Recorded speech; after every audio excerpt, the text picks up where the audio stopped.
Welcome to Watch Diary. I love you. Thank you so much for joining me on this podcast or YouTube channel. However you were taken in this episode, I greatly appreciate it.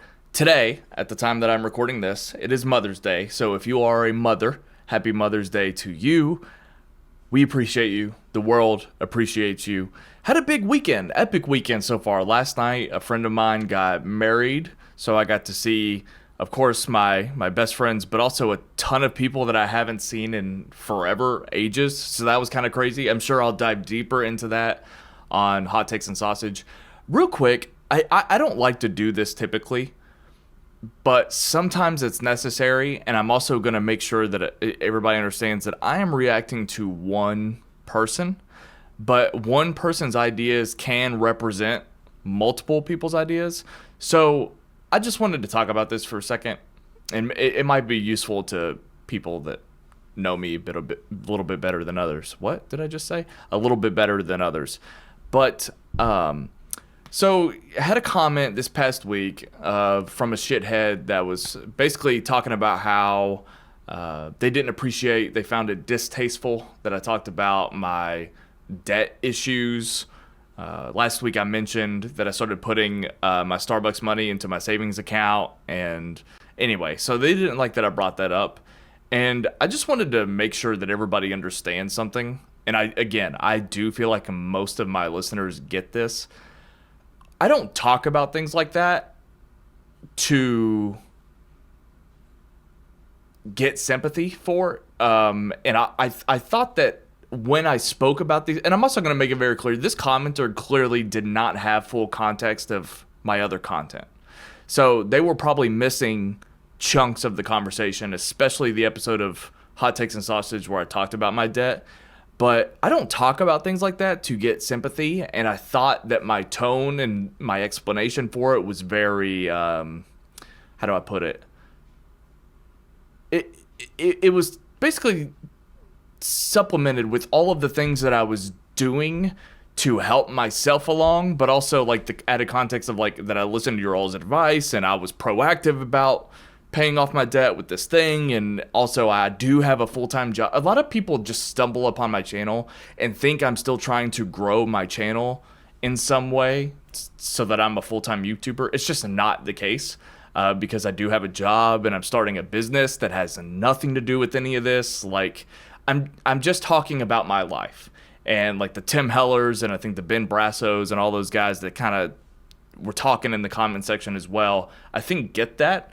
But this podcast is called Watch Diary purposefully so that I can discuss the things that I'm watching, but also if I want, make it about me. I just realized I popped a pimple, and you can see like when my head is at a certain angle, you can see the that's so funny. I got so distracted by that, moving my head around. Now it's going to be all you can look at, kind of like that mole in Christian Bale's eye. No, now I'm just going to only be looking at my computer screen so you never see it again. No, so anyway, all this to say, if I want to, I will talk about my life on this podcast. That's why it's called Watch Diary. It's very much about me, just as much as it's about the things that I'm watching. So I would just want to make sure everybody understands that, especially if there are new listeners and new viewers, that like this is just what I want it to be, and it's not what you want it to be, and that's okay. All right, that's sort of my attitude. So I thought it was very obvious that I was just kind of giving you all credit and thanking you for helping me be a little bit more proactive about those kinds of things because of your support. I also just like didn't expect the conversation around my debt to blow up the way it did, but you know, that happens all the time. I'm constantly surprised by you all. But anyway, so I just wanted to make that clear because I don't know, YouTube's been kind of weird, and this is just, again, me talking stream of consciousness. Like, I take comfort knowing that I'm not trying to like hustle and go about the YouTube grind the way that I used to, because half the time I don't even like feel good about it. And I know that comes off like, I don't mean to sound whiny and complainy, but it's just the fact that it's like complicated. And what's the other version of this? like a YouTuber acting like nothing is going on and then experiencing burnout. I mean, all the time, like huge YouTubers experience burnout. And it's like, what the hell? Why are you burnt out? Like, and there's no sympathy for those people, which is unfortunate because there should be. But people don't understand that it's not normal or natural to just to put something out and then get bombarded by positive and negative comments. It's unusual. It is. And for somebody who like me that just found recent success with some stuff out of nowhere, and it's like, it's just something everybody would have a weird relationship with. So anyway, I don't really know what my point is anymore, but that's okay. This is going to be a fun episode, so I'm going to get right into it because I am going to eat some hibachi with my family here soon to celebrate Mother's Day. So this is going to be a quick and easy, a quick fun episode. So last night at my wedding, I chatted with one of my longtime best friends. His name is Phil Wilson. So for those of you who don't know, Phil Wilson was my very first podcast partner and co-host. When I started podcasting in the fall of 2014, he and I created a show called Filmbeef, and it was just a classic movie review show. You know, not anything crazy, but it was amazing fun. He was an incredible, fun person to bounce off of on the podcast, and he also just happened to be one of my best friends. That podcast ended in 2016, and we had a falling out in our friendship, and I moved on to start working with like the Schmoes Know, and I built Sight and Sound with Jay Williams, and so we had a falling out, and we recently connected last fall. And ever since then, he and I, you know, we saw Knock at the Cabin together, the M. Night Shyamalan film, and so we've kind of been reconnecting on a level, but also been playing with the idea of podcasting together again. So I think we've actually agreed on something pretty cool and long-term, at least in the foreseeable future. So when we were podcasting, when Filmbeef was around, that was when Furious 7 came out. And so myself, him, I think his brother, my best friend Eric were also on that pod. We had like a party on the Filmbeef podcast talking about Furious 7. So if you've observed the title of this episode right now, you'll see that I'm including the Filmbeef episode reviewing Furious 7 in this podcast, and it will accompany me here today after I get done talking about my most anticipated movies of the summer. So why? Phil and I are definitely going to together review Fast X next week on Watch Diary. So me posting this Furious 7 review is just a fun look back. It'll be interesting for you all to hear me on one of my older podcasts, and you'll be introduced to Phil, and hopefully it's just a fun time thinking about, you know, getting you in the mood for Fast X. But the other thing, when we were talking about going to see Fast X and reviewing it, I realized that I haven't seen now, and this includes Fast X, half of that franchise because I don't particularly care for it. I haven't seen Tokyo Drift. I have no memory of Furious 6 or Fast 6, whatever it was. I saw it, but I literally don't remember a thing about it other than the runway scene that takes 30 minutes. And I never saw 8 and 9, and I haven't seen 10. So that's like half the franchise I'm missing. So we decided that it would be fun to do a Fast retrospective and watch the series backwards. So we're going to do the review for Fast 10, and then throughout the summer, I don't know how long it's going to take, and I'm not going to nail down the schedule, and we're just going to do it whenever we want to, but it'll probably take all summer.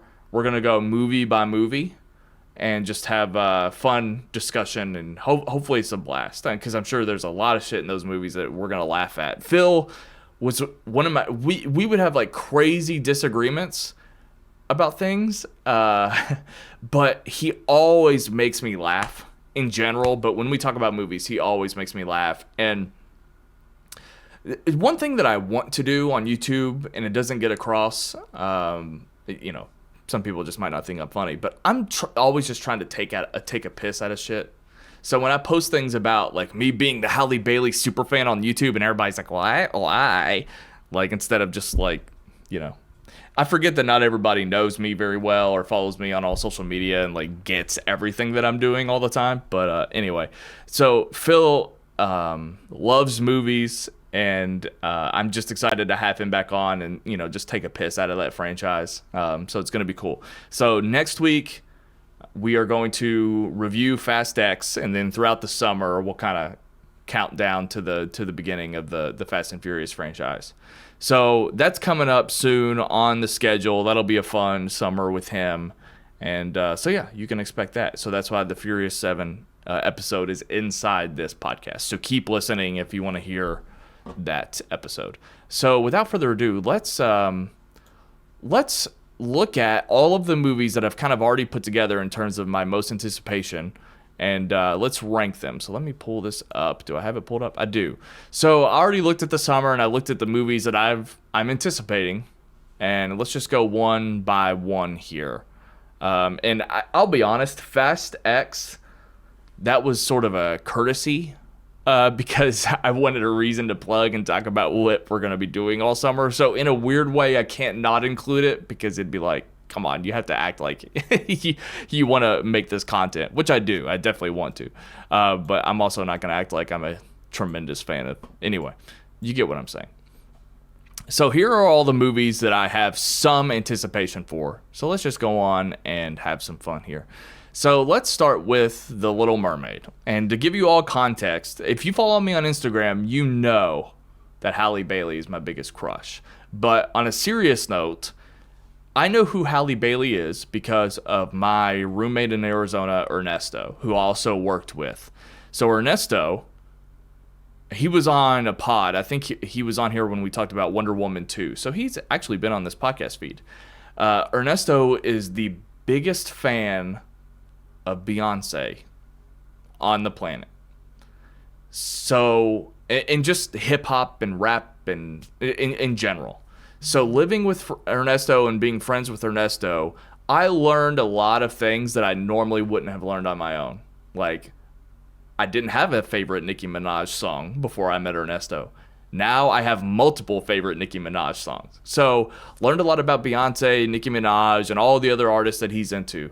So Halle Bailey has a sister named Chloe. Chloe is also a solo artist, but they started out together as Chloe and Halle, and they were sort of Beyonce's proteges. So they appear in one of her visual albums when they were like super young, and Chloe was in a movie too that Beyonce produced. And so anyway, Beyonce's kind of shepherded their career after discovering them on YouTube, and this has been happening for years. So the show Blackish, starring Anthony Anderson, has the Grownish spinoff with Yara Shahidi. So Chloe and Halle are also in that show. So they've been on the up and up for several years. And the Chloe and Halle album, Ungodly Hour, it came out in 2019 when I was working at Starbucks. And it was like right when the pandemic was about to happen, and the Starbucks cafe was closed when we worked. We only did drive-through. So when that album came out, Chloe and Halle was the album Ernesto would put on and I would put on, and I genuinely enjoy that album. I think it's great. So Chloe and Halle, they're great artists. But Halle is sort of becoming an actress, and Chloe's sort of becoming a solo artist. And Halle Bailey is just my biggest celebrity crush. So I've legitimately, seriously been a fan of her before she was cast as Ariel. Actually, she was probably cast about the same time. It's been a long time since we've been hearing about her as Ariel. So about the same time, I started kind of paying attention to them, and I think that they're extremely talented. But Halle is a big-time crush of mine. So obviously, Little Mermaid is on my radar. Even more so. Obviously, it's a Disney remake. It's something that we're all going to be thinking about and talking about, but Halle Bailey is, she's something else. And so the fact that, as of right now, the reactions that have been coming out, I think unanimous praise for her. So, to be straight up, I think the movie looks bad. And I think Disney remakes are bad, and I want them to stop. So, to be fully transparent, I'm going to go see this movie. I am curious, but almost solely for Halle Bailey, because it's her first big screen debut. She's going to be in The Color Purple adaptation later this year, and I think she has another movie coming out. The title's escaping me. But I'm seeing this solely for Halle Bailey. So am I anticipating it? No, not really. So let's go on and put it at the bottom. Let's put it above Fast X, because my reason for seeing Fast X, it's just for the podcast. But Halle Bailey, it's more of a personal interest. So, yeah, Disney remakes need to be stopped, or they need to, at least get a little bit more creative. And I don't have the answers. I don't know how to do it. I don't know how to. That's one of those things where I don't know how you remake an animated movie with serving that original audience by also making it fresh. I just don't know. Maybe that's why they're bad ideas in general. Spider-Man Across the Spider-Verse is probably going to be, in my opinion, it's going to be the top 3 best movie on this list, in my opinion. And I love the first movie. It seems like forever since it came out. So I'm highly anticipating Spider-Man Across the Spider-Verse. So we're going to leave this right where it is for now. Just can't wait. Transformers Rise of the Beast. I just think the trailers are cool, but my stock in Transformers is so low. I've just piqued my interest, is what I'd say, by the trailer. So not much anticipation. So let's go on and just put that right above The Little Mermaid. Extraction 2. I'll be honest. I really don't remember anything about the first movie other than the continuous shot. That I solely just want to see a badass action movie. I don't know how Tyler Rake, is that his name, is alive. A lot of questions, but I just want to see a fun movie on Netflix. So I'm going to put that above The Little Mermaid and below Transformers Rise of the Beast, because I'm genuinely excited to see Transformers Rise of the Beast in theaters, and I wish Extraction 2 was a theater movie. But anyway, The Flash, I'm going to put it above Spider-Man. I'm not going to lie. I'm wildly curious about The Flash. And I love Batfleck. I want to see a movie, and I feel like it's going to be this based on some of the CinemaCon reactions. I want to see a movie that lifts up previous DC material that I'm kind of not on board for. And I feel like it's going to do that. So, again, I'm excited to see Batfleck and Michael Keaton back as Batman. I want to see a good DCEU movie. I think it's actually going to serve the Snyderverse, even though the fans... Well, I'm not even going to comment on that. I think it might be my most anticipated movie. Indiana Jones and the Dial of Destiny, I'm not going to lie. I am anticipating this just by default, because I want to see another Indiana Jones movie with Harrison Ford. And I love James Mangold. I think he's an incredibly reliable, smart director. The trailers, however, have not grabbed me. I don't think the movie looks bad. The trailers kind of just haven't really heightened my excitement. So I'm excited, for sure. As much as I already was pre-trailers, if that makes sense. Joyride. Now, I have not loved... My track record with studio comedies is terrible. Ice cold. But I heard a lot of great things coming out of CinemaCon about this movie. I love Stephanie Hsu. I'm excited to see her next movie, which is this, I believe. I don't think there's another indie coming out until then. But anyway, I can't believe I'm saying this, but Joyride last minute snuck onto this list. So I'm going to leave it right there. Mission Impossible Dead Reckoning Part 1. I just forgot that I'm anticipating that more than The Flash, because I feel like I know that I'm just going to lose my mind in Mission Impossible, and I'm just so excited to see how they heighten everything, and I'm excited that it's a Part 1. I can't wait to see how it ends. I can't wait to see all the crazy stunts. Mission Impossible Dead Reckoning, definitely my most anticipated movie of the summer, hands down. Barbie, I'm anticipating it. I'm just wildly curious. It's not like I have a Barbie fandom or anything, and Blackberry, the reviews for that have just started coming out, and I'm glad that it's apparently good, and I'll see it soon. But it's not like I'm like passionate about these brand movies that are coming out. I'll put Barbie above Joyride, but that's about it. Oppenheimer, I'll put it above Indiana Jones and the Dial of Destiny, and just below Spider-Man Across the Spider-Verse. I think Oppenheimer is going to be my favorite Christopher Nolan movie in a while.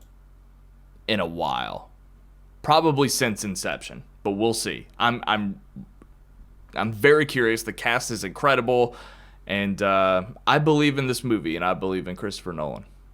Blue Beetle, I have virtually no anticipation for this movie. I don't see why it would be bad, but I know nothing about this character. I don't know how to be invested in DC right now, but I hope it's good, and I don't see why it wouldn't be. But yeah, Blue Beetle, I'm as excited as I can be, I guess. And that's pretty much it, guys. That was quick. It didn't take long at all. So my most anticipated movie of the summer is Mission Impossible: Dead Reckoning Part 1, The Flash, Spider-Man Across the Spider-Verse, Oppenheimer, Indiana Jones and the Dial of Destiny, Barbie, Joyride, Transformers Rise of the Beasts, Extraction 2, Little Mermaid, Blue Beetle, and Fast X. And that was it. Very breezy episode here. And that's all I'm going to do. I felt obligated to talk about my most anticipated of the summer because everybody else is doing it. But anyway, that's all I got for you. So guys, I am going to sign off here live in 2023, and I'm going to finish this episode of Watch Diary by including the Filmbeef episode, the Filmbeef review of Furious 7. And if anybody's curious, Filmbeef as a podcast doesn't exist anymore, but I do have all of the other episodes. The sound quality, I haven't listened to this particular episode, but it was one of the earlier ones, so it's probably not as great. So I apologize for that in advance. But there's not a whole lot I can do. I don't have the master files. I just have the finalized files, so I can't do a whole lot of editing from there. But anyway, guys, thank you so much. You can find me on Instagram and Letterboxd at RewatchRyan. Thank you so much, and enjoy this look back with me, and enjoy Phil Wilson. Filmbeef, yeah. Gonna see yourself a movie tonight. Dun, dun, dun, dun. Such a catchy song.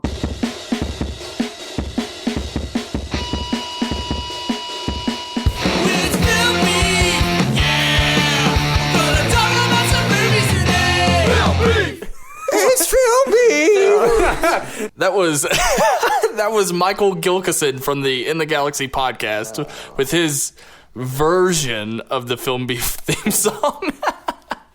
It was really beautiful, man. Nice job. I also love the lyrical change up that you did there. Very nice, very nice. Yeah, well, we have the guy who could perform the alternate version with us here tonight. I could perform it, but I'm probably not gonna.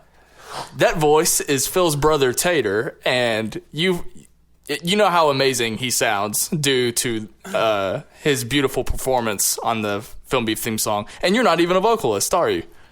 No, I had some great editing work from Eric. Oh, come on. You got to give yourself more credit than that. All right, I'll take it. Okay, there I'm you awesome. go. Speaking of Eric, the guy who engineered the entire theme song is also joining us. Hi, Eric. Hello, it's such a pleasure to be on the Filmbeef podcast. And I do just want to say that Tater, on your vocals, 0 editing. It was beautiful. You doubled it. I did nothing. You're so sweet. Well, I mean, there was some reverb. Okay, reverb. That's it. All right, Snelling, quit bringing me down. Okay, I'm sorry. Tater, I want to get to know you a little bit. So, would you consider yourself... I've known you for a decade, but I do want to get to know you a little bit. Would you consider yourself a hardcore movie fan, or are you more of a casual moviegoer? I don't know if I would even consider myself casual. I don't really even...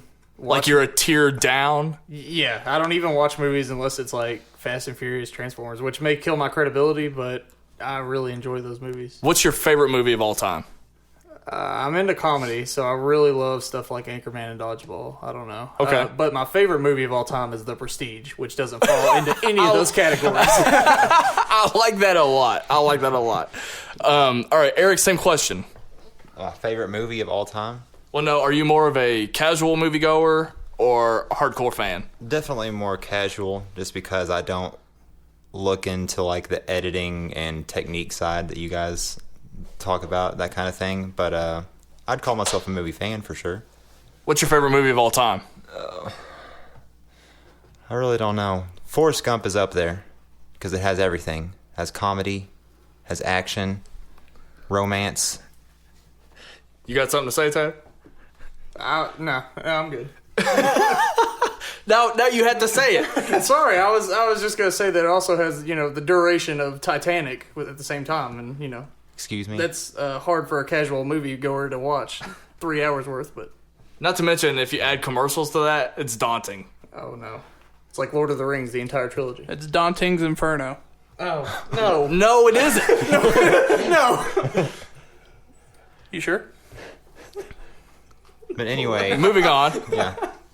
I couldn't even answer my favorite movie question, I don't think. Yeah, what? In your favorite movie, like Mission Impossible 3, Phil? It's an ever-changing top position. I don't think my top 5 has changed for years. What is it? I've done it. I've done this before. Fight Club. You won't do it again? Fight Club, The Departed, The Dark Knight, Minority Report, The Lion King. Top 5. Top 5's not on your top 5? Top 5 is a horrendous movie. Is it worse than Jupiter Ascending? I don't think so. I don't think so. Okay, what's the worst movie you all have ever seen? Jupiter Ascending?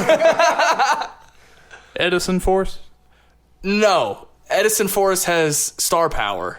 Jupiter Ascending barely does. I angrily turned off the TV. I think we watched that together, I think. Yeah, we Okay. made it like 10 minutes, right? Yeah, something like that. It was awful. Tater, you mentioned that Fast and Furious was in your favorite movies. What did this mean for you going into this?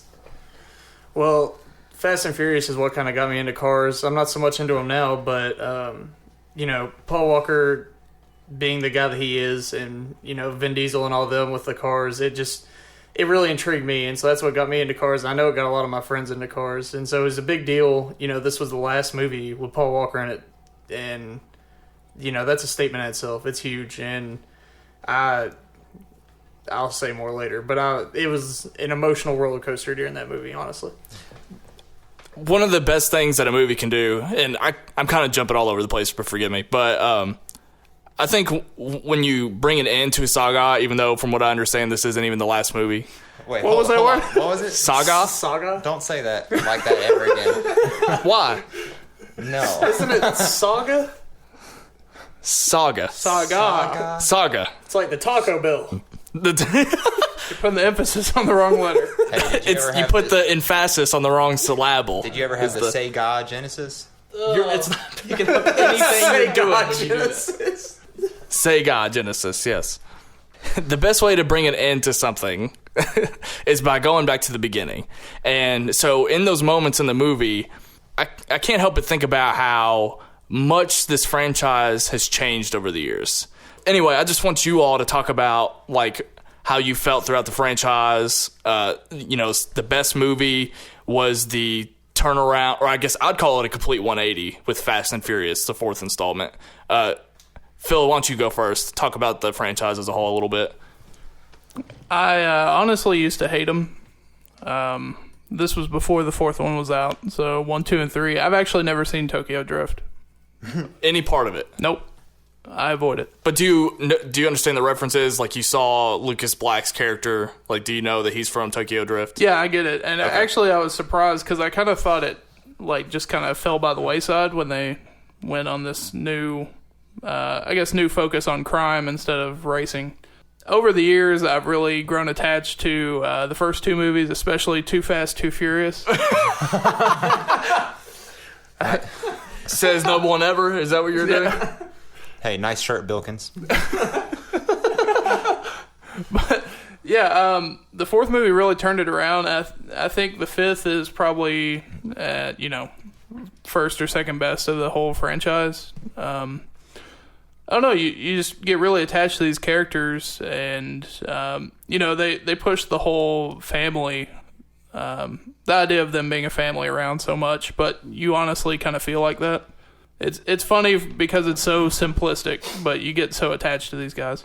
To comment on this whole family idea, I think there's more character to everyone in like the very first movie. Like they say family, they want you to believe it's a family, but I feel the opposite. I don't really see any character anymore at this point.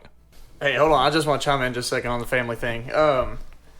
As far as a car scene goes, and I think I'm the only one of us that's ever kind of been around it, and I haven't even really been a part of it, but you'll find out that a lot of these guys they bond over cars, and it's kind of ridiculous to see it happen, but it's kind of true. There's a lot of people build what they would call a family out of it, and that's their family. That's all they got, and people come and go so quickly in that, and it's kind of weird that they're like family always sticks together because the family in the car world seems to disappear quickly, but at the end of it all, the car scene, they all consider each other brothers and sisters, and it's just kind of cool. I get more out of your dialogue just then than those movies. Eric, you got it. That's fair. As far as the franchise as a whole for me, honestly, I remember the first one and the second one, and then the rest of them are just kind of a blur to me, besides like the one I've seen most recently, obviously. And somehow I remember Tokyo Drift more than like the newer ones somehow. But definitely the first and second one, like seeing those scenes just like takes you back to the age you were when you saw those movies for the first time, or like where you were when you watched them, that kind of thing for me. And it kind of is similar to like watching a friend mature and grow, like the characters in the movies. You just see them grow through each movie and change, and especially like Paul Walker's character in the first movie, he was just kind of like this guy that didn't know what he was doing at all, and like Vin Diesel just looked down on him and was pretty much just saying, you don't know what you're doing. And then he grows and becomes an equal eventually. Actually, I'm kind of glad you brought up that point, because something I didn't think about till just now is, I think on my 13th birthday, I received both the first two movies on DVD, and that was like this huge deal that I was able to see PG-13, and it was those two particular movies. That and Martin Lawrence in Blue Streak. It's a hell of a gift. No, Now, so can we all say that we're fans of this franchise as a whole? Just overall? Yep. Nope. Eric? A fan, yeah. Okay, so what I wanted to do off the top here is ignore the seventh movie for a second, and let's talk about other film franchises that are 6 movies or longer and how they compare to Fast and Furious. Okay, so first up... Land Before Time. I think I've only seen like 2, so... Okay, go ahead. I'm going to give the Fast and Furious a slight edge in that one. But, okay, all right. The Hobbit and the Lord of the Rings trilogies versus the Fast and Furious saga. Seriously, think about it. Let's get a serious discussion going here. Single-handedly, because of the Lord of the Rings trilogy, the Tolkien saga defeats Fast and Furious. Well, I haven't seen 0 of the Hobbit movies, but I would still give an edge to Lord of the Rings. The length of Lord of the Rings is as long as the 7 Furious, so... With an aching heart, I'd have to say that Lord of the Rings would take it in that too. Tater the car guy! Okay, I would agree, but I think the Hobbit movies are pretty weak. Yeah. Okay, so I would say the weakest of the Fast and Furious franchise is better than the weakest of that franchise. You think Tokyo Drift or Too Fast is better than... I think Tokyo Five Drift... Armies? I haven't even seen Tokyo Drift, and it is better than the Battle of the Five Armies, because that movie's crap. Did you see Lucas Black acting in that? For one, he still, like, 15 years later, still acts like he's in Sling Blade. It's the same exact identity, which is crazy. I was cracking up. There you go. Hey, if you guys could take one character from Lord of the Rings franchise and switch places with a character from the Fast and Furious franchise. You gotta. I think I would. Okay, here's my example. I think I would choose Ludacris as Gollum. I don't know who he would replace, but you gotta just put Tyrese in Lord of the Rings. Yeah, Tyrese and Gimli. Amazing. Toss me, man.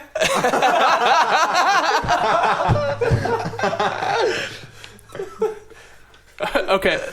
Next got 15 ox power. I like these questions. Let's keep them going. All right. Next franchise, Harry Potter.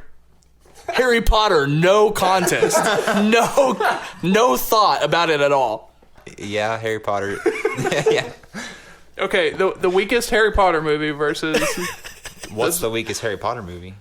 I'd say like... I'd say part one. Goblet of Fire is I'd say- my least favorite. See, I hear Goblet of Fire is a lot of people's favorites. I would say part one or Half-Blood Prince. All right, Tater, what do you think? Harry Potter or Fast and Furious? Well, I don't really like Harry Potter very much, so I'm going Fast and Furious. And also, I think the weakest Harry Potter movie has less of a rewatch value than Tokyo Drift or Too Fast for Oh. comedy value. I'd like to say that I think Vin Diesel could step into Voldemort's shoes easily, and little transition needed. Sorcerer's Stone, you know how Voldemort's on Quirrell's head? I'm in your face. I love that you're trying to prove that Fast and Furious is better than another franchise. You're just trying so hard. Do you have another one, or is that it? Yeah, I got a couple more here. Okay. Star Wars. Star Wars. Okay. The prequel trilogy versus The Fast and the Furious, Too Fast, Too Furious, and Tokyo Drift. The first three Fast and Furious movies versus the prequels? Yeah, Phantom Menace, Attack Oh, of the okay, Clones, okay, okay, Revenge okay. of the Fast and Furious.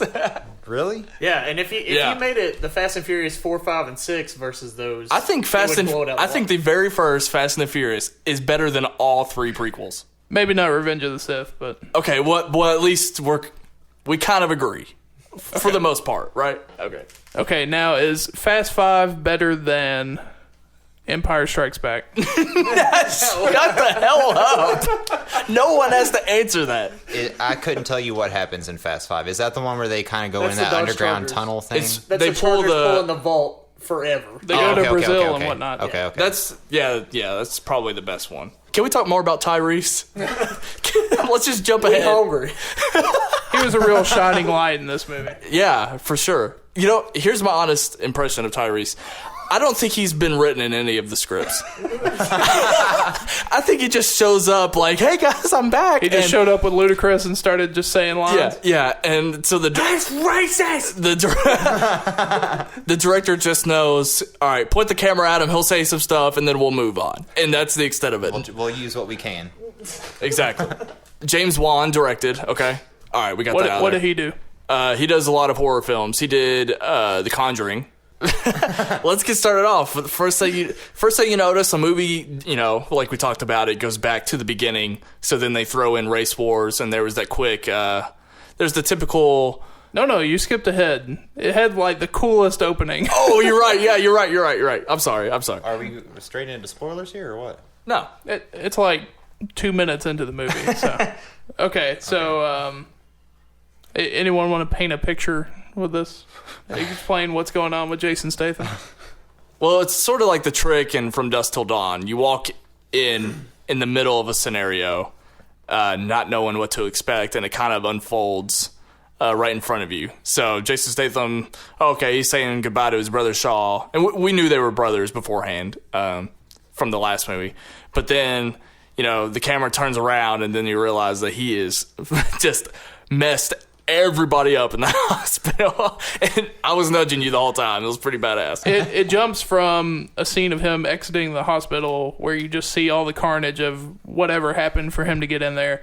And then the camera just kind of flips around and we go to Letty and Vin Diesel driving to the race wars. Right. No, go ahead. So anyway, then you get your typical shots. How would you call them? Just like car / girl Girls. porn. Yeah. And That scene that's in every Fast and Furious movie. And Vin Diesel was given some hard stares. And everything happened. It would just, all that stuff would be going on, girls dancing, and then Vin Diesel would just be staring them down really intense. With really squinty eyes, and he'll be leaning his head back just a little bit. Ever so slightly. He has a lot of acting coming from his facial features in this, don't you think? Oh, yeah. You can see muscles move that you didn't know he had before in his face. I think his muscles on his face were actually preventing him from, actually showing any emotion when he was talking. He's a phenomenal voice actor. Just throwing that out there. Yeah, Iron Giant. I love Iron Giant. So, the beginning of the movie took way too long to get into. That setup was exhausting. A lot of back and forth. I think it was 40 minutes until we first heard of the God's Eye for the first time. I mean, it was just... I just think that when the God's Eye thing was brought up, it was almost like a secondary thought. It almost felt like it was like a different movie to me. Yeah, it just switched where it was going. Because early on, it was more like, hey, here's what everyone's been up to. You know what it reminds me of is in a video game, it's just a side quest that took way too long. Gamers, is that accurate? Yeah, and I hate to say it, but I think the God's Eye name in itself kind of sucked. They could have made it sounds like something that would be extremely high-tech and secret, but instead it's just God's Eye, which just means it could see everything. That's pretty basic. And the best comparison for me is the rabbit's foot in MI3. It's kind of got a dumb name, but it holds value because it's some kind of secret weapon. Obviously, this one wasn't that secret. That also tells me that obviously it's not as good as the rabbit's foot. Of course, you can't touch J.J. Abrams. But anyway. Yeah, well, but regardless, yeah, it was kind of... It did feel like a side quest. It felt like it wasn't even meant to be in there, and they were like, oh, crap, we forgot to put a really big issue in this. We need to throw this in here real quick.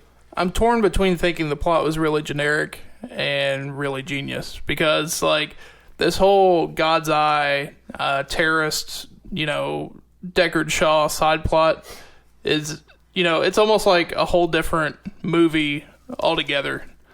All this crazy shadow government, shadow agent stuff is going on the side, and Vin Diesel and them just kind of roll their cars into it. And, they're just in the mix, which I think is pretty smart. And overall, I mean, like I said, it's kind of basic.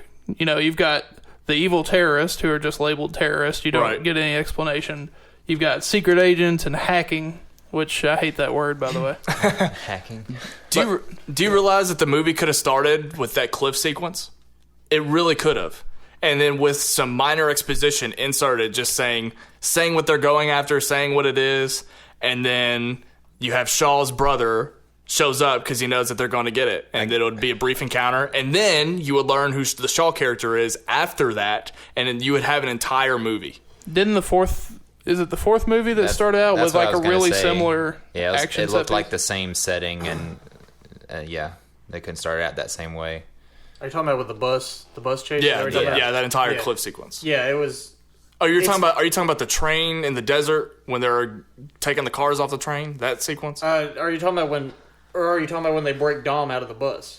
Because they break Dom out of the bus when he's on his way to prison. You know what? Yeah, they're all similar. Well, yeah, they're pretty much all the exact same That's thing. it. Well, I still think that you should have started out with that. I agree 100% with you, but like we were saying, I think it would be too similar to whichever fourth or fifth. That's movie, fair. whichever Okay, a started. similar sequence, but basically you could have started at that point, avoided most of the opening because, like I said, it was kind of exhausting. I thought the race wars thing was kind of cool though. It kind of showed. It was kind of a foreshadow to that Letty was getting her memory back. Not that we didn't expect that to happen anyways, but it was kind of showing that she was starting to remember things and starting to see things that she had forgotten about. So what's next? The Rock. Well, okay, The Rock fights Jason Statham in the office.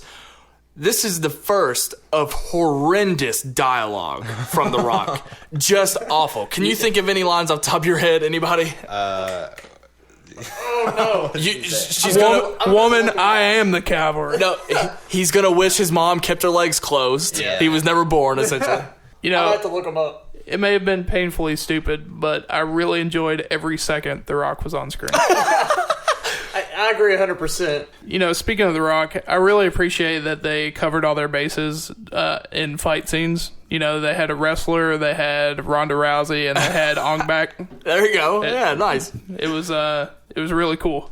Speaking of dialogue, is it close to the vest or close to the chest? What am I supposed to use in my daily Chest. life? They said vest.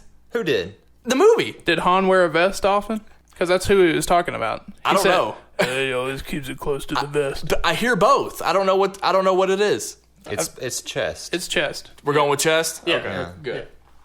Maybe Vin Diesel forgot how it ended and just kind of made it up. No. Vin Diesel can see the past and the future. Yeah, he knows the future for sure. Yeah, let's discuss his powers. his superpowers. Go ahead. I know you have a huge problem with Okay, this. so fourth or fifth movie. Again, these Fourth. two kind of run together. The fourth and fifth movie in my memory. Yeah. It's fourth. Okay. The fourth memory, he goes to the crash scene where Letty supposedly died. Which he did not witness. He didn't witness it, but he stood there and suddenly had some kind of like flashback dream, a vision. A photographic memory of this thing he didn't see. a moment of clairvoyance. I'm pretty sure it was all off of seeing methane fuel, too. That was all that stemmed that. And suddenly he knew exactly how the car crash went down and how Letty died. Down to the guy walking up with the gun Yeah. at the end of the crash. exact guy, Phoenix, his mohawk and everything. He saw it all. So So anyway, lead up to this movie, what happens, Phil? Well, you mean aside from the power to know that eventually he's going to use the enemy's one-liner against him later in the movie?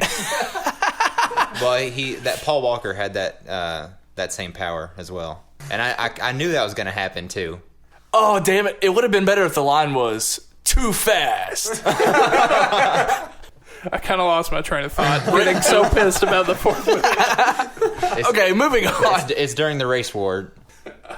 He tells Letty's racing against some unknown guy, and he tells Letty to not go above 9,000 RPM. 9,000 RPM, and she's like, that's not how I race, and he's like, the guy's gonna blow his pistons like after 200 miles after per 200 hour. miles or something like that. And she's like, well, okay, I guess so. And then they start racing, and of course, what happens? The guy's car blows up, and she wins the race easily. So. Tater, as a car guy, can you do that? It was honestly an absurd race. They had this crazy brand new Audi. I'm pretty sure it was an R8 Spider. Are there enough bald, muscular, tough guys in this movie? No. in the world. All right. Anyway, that kind of moves into my next point, but just a lot of dumb stuff happens in this movie, and we would be here for hours talking about everything that we laughed at. I laughed for the majority of this movie. For one, they always have this like head-to-head showdown, where they stare each other down in each other's cars. So I'm talking about Vin Diesel and Jason Statham in that like under that bridge. They just slam into each other, survive it, and then get out and have a discussion. They go like 200 miles per hour. They go head to head, slam their cars, then have a discussion. Not to mention, Vin Diesel gives him advice on how he should brace his car next time for the next time they run into each other. What the hell? Got to No, reinforce the Vin- frame, bro. No one Vin- was bleeding. No one was hurt at all. They just, in fact, Vin Diesel, suffered what would have killed several people many times throughout this movie, and he only bled once, and that's when he was hit by like a crowbar or something. And he was on the wrong side of his face, by the way. If we're going to talk about surviving things that no one would ever survive, Jason Statham's character would have been dead within the first minute of fighting The Rock. Well, The Rock fell out of a window from an explosion, and a woman's body slammed him into a car, and he had a broken leg. Oh, and his arm, which is Arm, leg, and collarbone, which, by the way, kept him in the hospital for such a long time. I don't know, maybe the events of the movie happened over like the course of 12 hours or something. I guess we don't really know, but it doesn't seem that way. My next question is the operation that Kurt Russell is running over here. Why do they need car enthusiast, average citizens to run this special mission for them instead of doing it themselves? Is there any clarification other than it serves plot? No. He just wanted to talk to Vin Diesel about some beer, I think. Right. Unless he had seen like the previous Fast and Furious movies and knew that these guys were good at like going up on a convoy of cars and taking something. That's what he needed. I'm Kurt Russell. I know what the God's Eye is. I know who has it. I know how to get it. But let me call this car enthusiast, and he'll do it for me, because they've been impressing me by blowing up shit recently. Like, How are they more qualified for that job than his giant team of secret soldiers? he has that soldier. Shepard. Yeah. Shepard gives a bad name to the entire thing. That movie tried so hard to make that guy a character. He just would come in and just do stuff, but it didn't matter. I didn't like that guy. I didn't I either. don't. He You was know what? terrible. Worst character. Worst character. They pulled a Transformers and just made some soldier important when it didn't. I They hated didn't. that. That's true. I hated that Asian guy on the bus. Oh yeah. I hated him a lot. Tony Jaw's character? That's Ong Bak. Is that Tony Jaw, right? Okay, yeah, I hated him a lot. Yeah. Let's just. Paul Walker would get murdered in a fight with Tony Jaw. Yeah, the guy is a Well, ninja. that was. I do want to talk about R.I.P. that guy's character. Wow.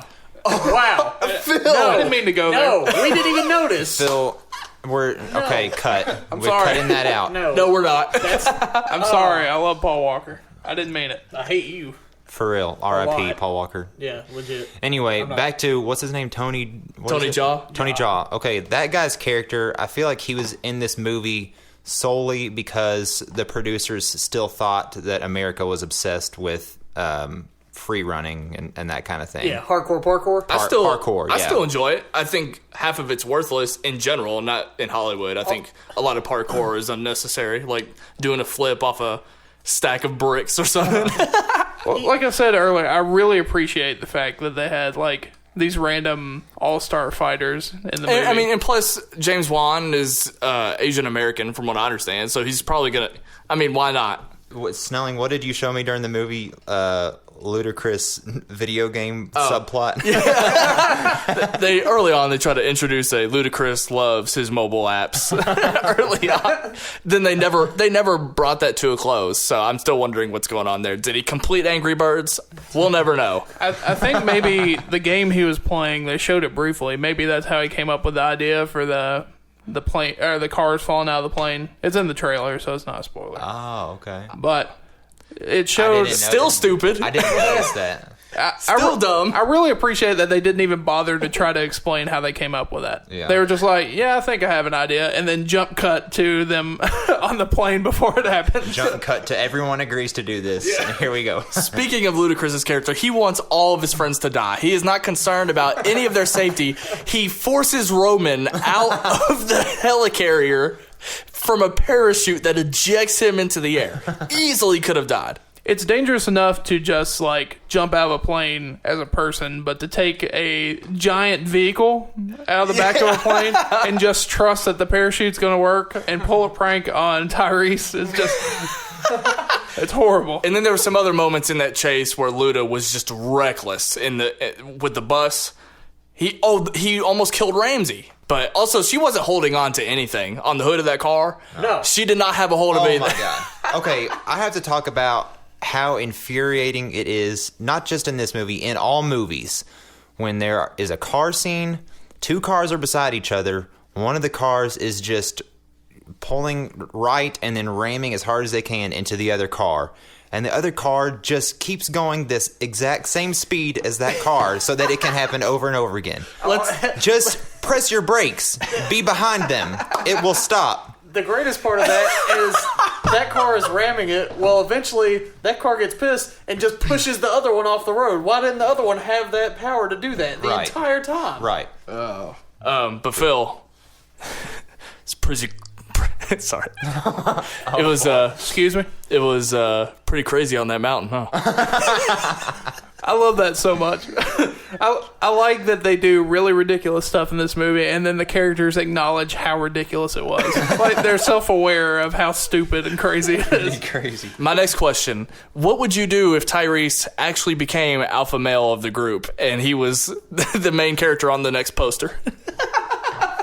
I think he secretly is.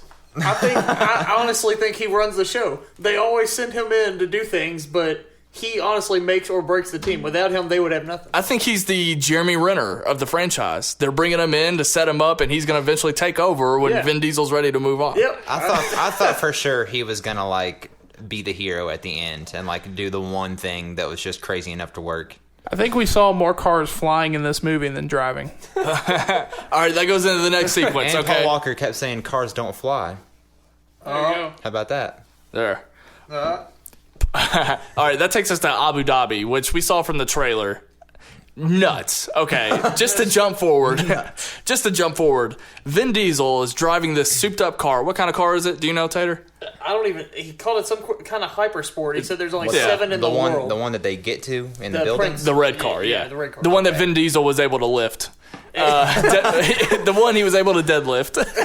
So in the trailer, you see him jump a building. All right, so this happens. We're all excited because I really love that. So they crash. They're in the air, then they crash into the second building. And then the brakes are out. And I start nudging Phil and laughing. I go, oh my God, they're about to do this again. They're about to jump another building, and you would never know it from the trailer. But surely to God, they did. And I was so amazed. I was dying laughing. I think we were the only ones cracking up at that in the theater too, by the way. They did that, and landing into the third building, they destroy what had to be some ancient Japanese sculpture or something, and no one. No one sculptures. said anything. No. They got out of the cars and no one was there. They didn't care. That scene reminded me of those videos on YouTube when you see a deer like crash into a coffee shop and they tear up everything and then jump. That's what that reminded me of. You got something? I think we do need to say that the plot of God's Eye being hidden in a car was just made up for the sake of having a car. They did that in 4, right? The chip for all of Braga's his drug houses. It was That's in right. a car and a chip. That's right. It's the same thing. Good work. And it was also virtually useless to the people that said they needed it because they never used it. How would they use their car powers if it wasn't inside the car? Also, would it have been as good of a movie if Ramsey was in some fortress somewhere instead of in a moving convoy where they can use their car powers? I got nothing to say. The first reasonable. Well, yeah, but the fact is that Ramsey sent her friend in Abu Dhabi this God's Eye thing and was just like, well, I'll put it in this multi-billion-dollar car to get to him. And then hopefully he won't sell it. I mean, it really doesn't make any sense that he sold it, but... But how else are you going to get that car into that building so they can jump the buildings? He didn't know the God's Eye was hidden on it. But he knew that his friend gave him a ridiculous car and that he shouldn't sell it. Point is, after all this destruction, they cut to the next scene. Kurt Russell meets up with Vin Diesel and says, y'all did great work back there. Right after he complains at him about keeping it low-key, he tells him he did a great job, and he's proud. In that exact same scene, Vin Diesel says, all right, now let's find Shaw. They just left Shaw. Shaw would show up in this movie when the movie remembered it needed a bad guy. And half the plot was, let's find him, but he was literally everywhere they went. So... The whole idea... They said in a few lines of dialogue, the whole idea was to get the jump on him and not have Shaw get the jump on them. But you're right, he was always right there, no matter where they were at. So as soon as they found the God's Eye, of course he was right there. Yeah. So you don't need it. Yeah. Just kill him. Oh my God. There were like 8 times during the movie where they could have just killed him, but instead they would talk about something because it's an action movie, which is fair. They do that in every movie where they have to explain something to the villain before killing them, which doesn't make any sense. Let's talk about the ending, because this is the part of the movie that I really didn't understand. I didn't get any of the motivations. I didn't know who was doing what, and that's probably my fault, so feel free to tell me what I was missing here. But essentially, Ramsey's trying to hack into the God's Eye, but she can only do it if she's in a close vicinity of the jet. And of the tower. Something about that, though, is that Kurt Russell's character explains to Vin Diesel plainly that all those guys are going to try to come kill Ramsey because she can just shut down God's Eye whenever she wants. Yet they still use it, and it's really, really difficult for her to shut it down somehow. or to hack it, I guess is what she was trying to do. But why didn't... So they needed to kill Ramsey. In order to do that, they had to get close. But the problem with getting close is that she could hack into it and turn it off. Take over it. And basically, they didn't want to hole up somewhere because then they would just get murdered by Jaimon Hunsu and Jason Statham. So why was Ramsey trying to get into the God's Eye in the first place? Because... Well, I don't know how they knew this. But Because if it was to find Shaw, which is... I thought that's why Kurt Russell started this in the first place... Dom already knew where Shaw was. They were hanging out at the parking garage. she only needed to hack into it after... I don't know how they know that this happened, but after the iPad or whatever with God's Eye on it was stolen and, Jaimon Hunsu's character had it. How did they know the bad guys had God's Eye? When they tried to get the jump on Jason Statham, all the other guys showed up. They left the iPad behind, right? No, it's when they did when they did that and the guy got shot and killed the guy who had it. Right. And so they took it from him from there. Right. So I guess they just knew we don't have it. So. But they didn't know for sure, so they could have been just doing that for nothing, right? Well, they knew that the drone was following them, so I guess they knew in some sense that that's what it was. I agree. I think the ending, the last 30 minutes or so, was pretty muddled. It kind of reminded me of the runway scene. It was just super long, but this was way more congested, which is part of the problem. So there was just kind of too much going on, which is a problem when you have an ensemble like this, I think. So at least they knew what to do with The Rock. I actually think the movie in general just kind of slowed down to almost a halt after the Abu Dhabi sequence. It almost felt like, all right, here's the halfway point of the movie. And then it was slow build up to the climax. And then the climax, faltered a little bit. Yeah. You know what I would never do? Put down my shotgun and fight someone with pipes instead. Yeah, I wondered if it was an ode to the first movie because Vin Diesel says he beat the guy with a wrench almost to death or whatever. Yeah. Hard cut to The Rock in the hospital, seeing this unfold on the news. Standing up, then flexing his arm and breaking open his arm cast. Oh, The cast shatters like glass. I have no clue what those things are made out of, but I don't think that's most how it badass. Can you flex a broken arm hard enough to break a cast? Not only a broken arm, but a broken collarbone on the same side. Everything is broke. Should we go ahead and just jump to the fact that what The Rock ends up doing later on, by the way?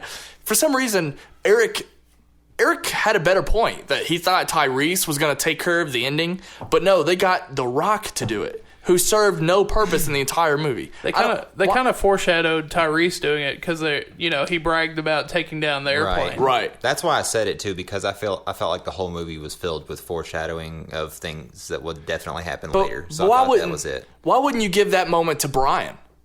Why not give it to an important character? The two main characters were kind of just doing things that weren't... I mean, they were important to the plot, but they weren't but not the flashiest directly things. related to the main plot, which is stop, these terrorists from killing you. Right. They used Paul Walker to go hack into some TV antenna thing. Yeah. And Vin Diesel, of course, was fighting Jason Statham for 2 hours on top of a parking garage. Now, do you think that was a script change? I mean, it could have been. To make Paul Walker's character less of an integral part of the end of it. Well, that's actually a good point. I wanted to talk about that. Kind of move away from the ending a little bit. Okay. I thought it was very... I know that obviously they were dealing with the loss of, the face of the franchise, essentially. So going into this, it had to be different, especially with the fact that it tragically occurred, during the first go-round at filming, because there's actually been 2 separate... The thing that I thought was distracting, I thought that they could have avoided, is give more dialogue between Dom and Brian. I thought that they were awkwardly avoiding each other. I think they could have prevented that. They have Paul Walker's brothers as stand-ins. Wada digitally put Paul Walker's face on the body. I feel like they could have prevented that. I think people could take that one of two ways. People could really find it as a disrespecting thing to digitally put Paul Walker into these shoes, but I think a lot of people could find it really honoring that, even though he's gone, they want him to be such a big part. Well, one thing you can get away with that. What if his brother just literally was in the movie? I wanted that to happen. And just played Brian. I don't think I would have liked that. I wanted it to happen. I was waiting for it. Honestly. Let me give you another example. Bruce Lee's Game of Death. He filmed, luckily, the final fight scene, the big showdown at the end of the movie. But everything before that, it's another actor wearing sunglasses or filmed at night to where you can't see his face. Or it's so bad that at one point they just literally like used Microsoft Paint and do a cutout of his head and put it on the body. Like, it's that bad. But those are ways that you could obviously kind of get away with it. I think the climax was at night, partially for that reason. But we could argue about that kind of stuff all day, probably. But so you thought it could have been good if his brother actually filled the scenes that Paul Walker could not do. Right, that's what I heard that was going to happen. I guess that was probably rumor and grapevine and people just getting excited about just hearing that he was going to be a part of it. But I don't know. I thought that would have been a really cool way to tribute to him. And I think it'd be really hard for the brother to do. Like, I wouldn't expect anyone to be able to do that, but, it would have been cool to see, and I don't think anyone would have looked down on the movie for that reason. No. Or I could ask, what if they didn't even include Brian's character for the majority of the movie? And maybe at the beginning, it was a scene that his brother could have done, and it was just like, I'm done with this lifestyle. Maybe Brian moved on with the kid and Mia. Yeah. And it could have been about Brian's character moving away to paradise, and it could have been like that heavy-handed. He was ready to get out of that life and move to the beach somewhere, and it could have been a great send-off, and that could have been the opening. And then we move on, and it's everything else. Mm-hmm. How would that? Had the trailer not shown him flying through the air with Dom in that car, I think that the scene with the house, that occurrence that happens, I think that definitely could have been, where he could have left, like right there. You know, he could have backed out, been like, my child was here. This is dangerous. My family's here. I need to leave. Right. Basically, I think they could have experimented with anything. The only bad thing, and thank God they're smart enough not to do this, is to kill the character off. Right. That would have been awful. That would have been horrible. I'm really glad actually that they went the route they did, because then they did the whole one last ride type theme. Even though it wasn't that prevalent in the movie, you just got that feeling from the movie, like the marketing and everything. And then I was happy to get as much screen time out of them as I did. The end of the movie, they just kind of took it and set it aside and said, "This is our tribute to Paul." Absolutely, that's the best thing they could have done. Right. And a lot of people won't notice it, and I don't know if I'm right on it, but I've talked to these guys about it, that the little red car that Jack drops out of the van is a red Porsche, which is what Paul Walker died in, what he got in a wreck in, and the car is broken. You can see that it's broken up in the shot. It zooms in on the car. Yeah, I think that's the reason. You're right. And that's one of the instances where Brian says something like, cars don't fly, something like that. Yeah, something about his family and something memorable that Paul Walker would say, and something that means something. And I don't know. At that point was then when it hit me again. I was like, oh man, this guy's dead. Like, this is his last movie. I've got to enjoy this ride. See, I don't think the tribute at the end would be nearly as powerful if he wasn't in the rest of the movie. Like the alternate version. Oh, yeah. Definitely. And, that's why I'm okay with it. Because that tribute was great. I mean, it didn't feel inorganic to the movie either. Honestly, the end of the movie was so much more artistic and actually made you feel something that it kind of put the rest of the movie to shame for me. Yeah, but you got to kind of think about what the franchise is. Like, it's distracting. I agree with you. That was my favorite part of the movie. Mm-hmm. But the franchise is about just stupid fun, really. So they still could have had fun with a better script. Just saying. All right, let's rate this. Let's get to it. Who wants to go first? Phil, motion for Eric. Eric, do you want to go first? I hate to do it just because of what the movie means and how it did make me feel something at the end. If it makes you feel better, we gave our tribute to Paul Walker, but at the end of the day, we judge movies based on the movie. Right. So, as far as a rating of the movie, I think I had to give it a medium rare, which is the best steak, but but the second to last. But the second to worst rating of movie. Just, I don't know. I just think it's going to be another, aside from the very end of it, it will be another forgettable Fast and Furious movie for me. Well, I agree with Eric. Medium rare. I said that even in the theater, and that's all I have to say, really. If you're going for cinematic value, yeah, it's probably a medium rare. But coming from kind of a car enthusiast type point of view, I'd call it a medium. The car scenes were enjoyable, and it's still entertaining to watch. Will you own this movie? Yeah, I will. And I'll mainly own it, honestly, for a tribute to Paul Walker. Like, that sounds really stupid that I have no clue how that guy was in life, like in real life, but the influence that he had on me and some of my friends. No, I mean, I don't think it's stupid at all. I think all four of us have that kind of person. I mean, yeah, it's easy to poke fun at celebrities, but we also have people that we grew up with. And I mean, like I told that DVD story from when I was 13. So Paul Walker was in my life for 12 years, and it started when I was a child. So I don't think it's stupid at all. Okay, so he is smirking so hard during this. I'm so excited. He's about to give it a well done, isn't he? I'm going to give this a medium well. What? Oh, God. You gave American Sniper a rare. You understand that? It sucked. You think this movie is like 4 times better than American Sniper? Absolutely. No! Your reviews have zero integrity. Are you kidding me? All right, hear me out. No! It's the strongest of the franchise. Wait, what? What? Fury 7 is the strongest of the This franchise. is the strongest movie in the franchise. It is so much fun. And just like, don't take it seriously because they didn't. No, but I think they took it very seriously. the strongest in the franchise. You think The Rock or Kurt Russell took that movie seriously when they were delivering their lines? That's a different argument, okay? Okay. You know that Vin Diesel took this very seriously, and I watched several interviews Are you today. sure? He's always looking like that. Listen, I watched several YouTube videos Even today. the past I saw him choke up during screenings. He took this very seriously.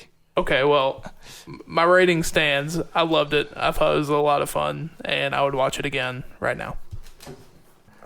I can't believe you think this is the best Fast and Furious movie.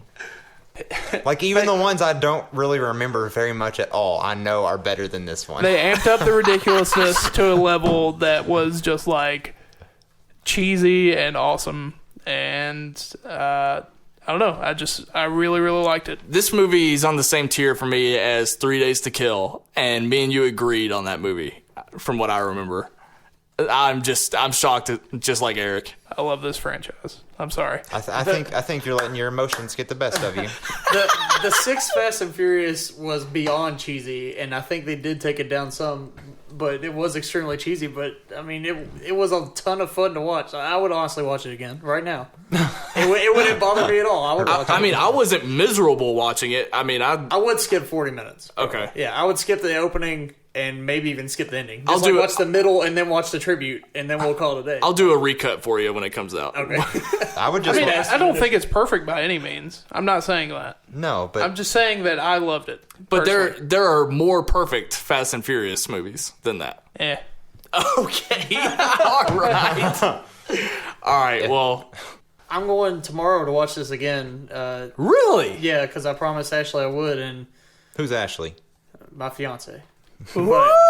They's getting married. I told her I would, and when I told her in my text after the movie, I said, I honestly don't know if I can sit through the ending again and not get emotional. Well, you can leave early, like the couple of guys. Oh, yeah, like 4 people. I don't get why that happens. Me and Phil talk about that on previous episodes. People just walk out. What about that group bathroom break in the middle of the movie? Yeah, they're like, intermission, I'm out. Just The 6 people got up after the Abu Dhabi scene, just got up and went to the bathroom. 6 people. But hey, good call on their part, because right there is when it just like stopped. No. What about that guy? What about that guy that sat directly in front of us? And every now and then he'd just stand up, walk a few rows in front, and then sit down with someone else. Like he shared the movie with someone else. Like He's on 2 dates at once. I think we did. This was fun though. This is good. Yeah, and everyone's going to hate me because of the rating. You know what? If we're gonna get more emails, Twitter tweets. It's okay. Yeah, we didn't even say our Twitter handles and stuff. Welcome to the Filmbeef podcast. I'm Ryan Snelling. And I'm Philip Wilson. Hit me up on Twitter at FilmbeefSnell. I'm kidding. And I'm at Filmbeef Phil, and you can find the podcast at filmbeef.com, DOTCOM. And on Instagram at the same Twitter handle, or at the same handle. And also, our YouTube channel is going to have some videos coming very soon. I'm actually editing them right now. Well, that's kind of a lie. But Adobe Premiere is up on my laptop. No, I saved it and closed it out. Anyway, I worked on it earlier today. How about that? 7 months. I don't tweet often, but I like my name, so mine is at Big Sexy Tater. So we'll go with that. I hope his followers just skyrocket. That'd be awesome. Like, no one tweets to us, but they tweet to Tater about his opinion. Next week, we think we know what we do. We think we know what we're going to do. We at least know the movie. Yeah, we're for sure watching It Follows, which is a indie horror. You should check out the trailer if you haven't heard of it. And we possibly will have a special guest. So be on the lookout. We'll probably post something about it this week. But if not, then be sure to check out that episode because it could be really good and really interesting. So yeah. All right, let's stop because we're running over. Film beef on 3. 1, 2, 3. Film beef!